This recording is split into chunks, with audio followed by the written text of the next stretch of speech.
Good evening, guys.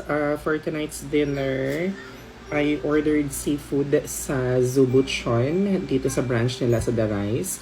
Actually, pwede ko naman talaga siya lakarin, but since tinatamad ako, I just ipa-deliver na lang ako sa Food Panda. So, I ordered crab relleno.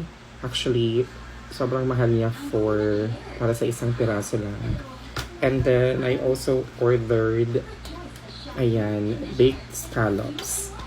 Normally kasi in-order ko lang sa Zubuchon is yung usual na lechon, and then partner niya is sinigang, either beef sinigang or hipon, or also gulay like chop suey or pinakbet. But this time, sige, let's try this seafood, let's try this baked or crab relleno muna. I'm not sure. I'm just craving for crab.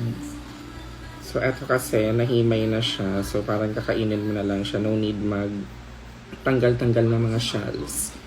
So, okay. Let's try this. And by the way, guys, I made my own rice, aligat rice, since I have ingredients naman here sa bahay. So, I just made my own aligat rice para mas perfect. And, cookies. Kainan na.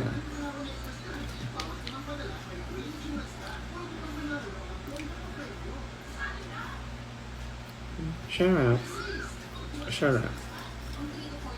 And pang baked scallops. Sige nga kung masarap.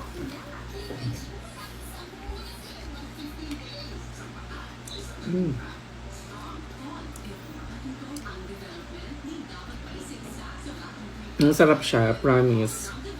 Para mas bet ko to. Although masarap din naman yung crab relleno nila.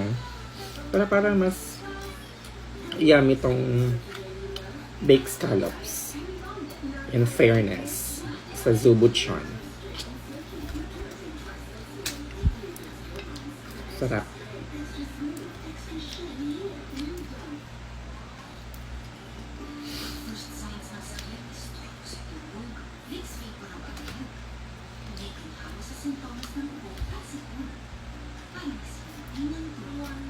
Actually, ang favorite seafood ko talaga is shrimp.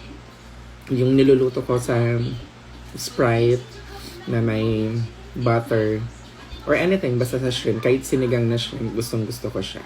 Yan talaga ang pinaka-favorite kong seafood. Although crab, okay din naman. Pero tinatamad lang talaga akong